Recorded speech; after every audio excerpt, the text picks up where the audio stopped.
आज हजुरलाई म ब्याट्रीका यस्ता तीनवटा सेटिङको बारेमा जानकारी दिन गइरहेको छु। यी सेटिङहरू हजुरले मिलाइदिनु भयो भनेपछि हजुरको मोबाइल एक पटक चार्ज गर्नुभयो भने 2 दिन 3 दिन त आरामले चल्नेछ है। एकदमै महत्त्वपूर्ण छ यो सेटिङ। एकदमै भर्खरै आएको नयाँ हो। अन्तिम तेस्रो सेटिङ एकदमै बवाल छ। हजुरले पहिलाका दुईटा सेटिङ पनि मिलाउनै पर्छ, तर हजुरले यो तेस्रो सेटिङ पनि मिलाउनु भएको छैन भने अगाडिकाले काम गर्दैन। त्यसैले हजुरले यो भिडियोलाई अन्तिमसम्म हेरेर आफ्नो मोबाइलमा गएर यी काम अहिले नै गरिहाल्नु होला र आफ्नो ब्याट्रीलाई मजाले एक पटक चार्ज गरेर 3 दिनसम्म आरामले चलाउनु होला। यो एकदमै महत्त्वपूर्ण भिडियो हुनाले हजुरको सामुन्ने लिएर आएको छु। हजुरलाई थोरै पनि मन पर्यो भने लाइक गरिदिनु होला। च्यानललाई पहिलोचोटि हुनुहुन्छ, च्यानललाई सब्स्क्राइब गर्नु भएको छैन भने प्लिज सब्स्क्राइब गरिदिनु होला। हजुरको एउटा सब्स्क्राइबले हामीलाई धेरै हौसला प्रोत्साहन मिल्छ। हजुरको त केही पनि जान्दैन, अनलाइनले छोइदिए मात्र पुग्छ, तर हामीलाई हौसला मिल्छ। त्यसैले सब्स्क्राइब गरिदिनु होला। नमस्कार, म प्रताप शाह। स्वागत छ हजुरलाई प्रताप टेक च्यानलमा।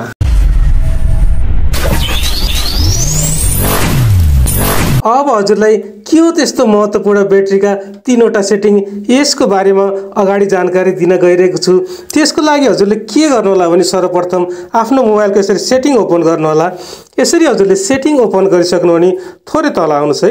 यहाँ तल आउनुहोस्, यहाँ तल आउनुहोस्, थोरै तल आउनु भने यहाँ एडिसनल सेटिङ भन्ने देख्न सक्नुहुन्छ है। यो एडिसनल सेटिङमा जानु होला। एडिसनल सेटिङमा जानु हो भने यो एसेसिबिलिटी भनेको चाहिँ कुनै मोबाइलमा अगाडि नै हुन्छ एसेसिबिलिटी है। कुरा बुझ्नुहोस् है हजुरले। यहाँनिर यो एसेसिबिलिटी कुनै मोबाइलमा अगाडि नै हुन्छ, भित्र पस्न पर्दैन, एडिसनल सेटिङ भित्र जानु पर्दैन, अगाडि नै हुन्छ।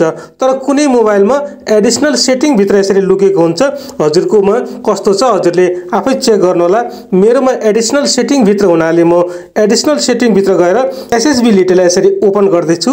यसरी खोल्यो भनेपछि हजुरले अब के गर्नु होला भनेपछि यहाँनिर भनेको छ नि माथि यो भर्जनमा जानु होला। यसमा जानु भने थोरै तल आउनुहोस् है। यहाँ तल आउनुहोस्। यहाँ आइसक्नु हो भने यहाँ तल देख्न सक्नुहुन्छ रिमुभ एनिमेसन भनेको छ।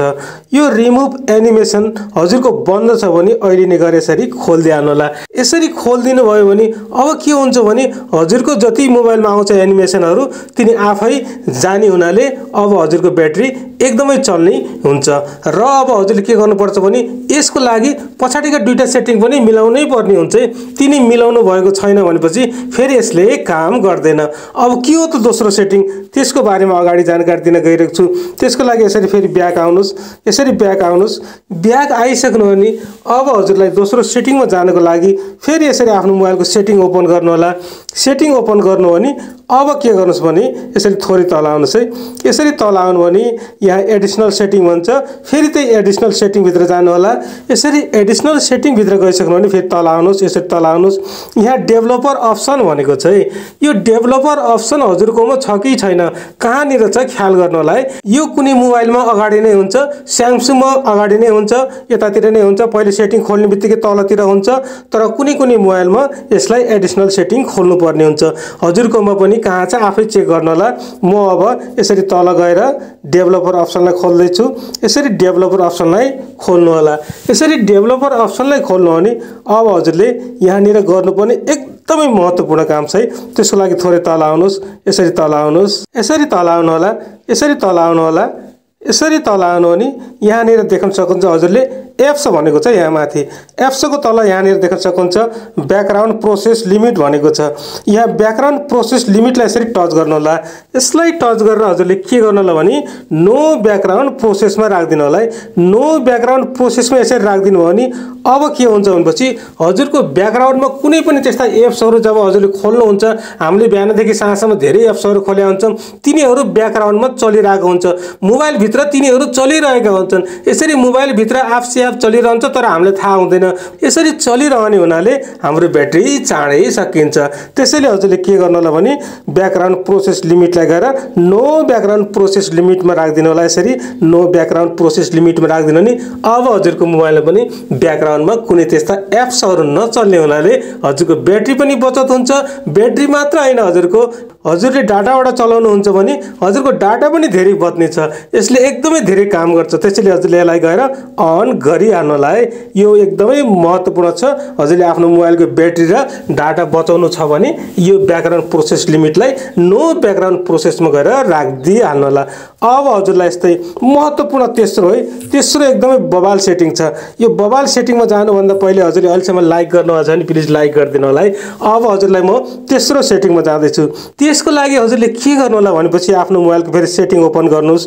यसरी सेटिङ ओपन गरिसक्नु थोरै तल आउनु होला। यसरी तल आउनुहोस्। यहाँनिर ब्याट्री देख्न सक्नुहुन्छ है। ब्याट्री भन्ने कुरा हजुरको सेटिङभित्र जुन कुनै मोबाइलमा पनि हुन्छ। त्यहाँ गएर हजुरले यसरी यसलाई ओपन गर्नु होला। यसरी खोल्नु होला।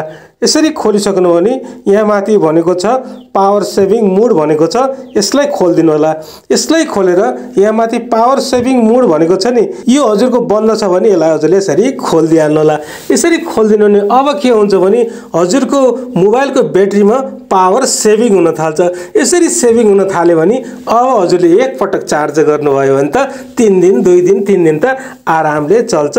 चिन्तै लिनु पर्दैन। छैन त यी तीनवटा सेटिङ महत्त्वपूर्ण। मलाई त एकदमै मन परेर हजुर सामने लिएर आएको। हजुरलाई कस्तो लाग्यो जस्ता तस्तै कमेन्ट लाइक गर्न नभुल्नु। भिडियोलाई चारैतिर सोसियल मिडियामा जताकतै सेयर पनि गरिदिनु होला। हस् त फेरि आउनेछु। हस्।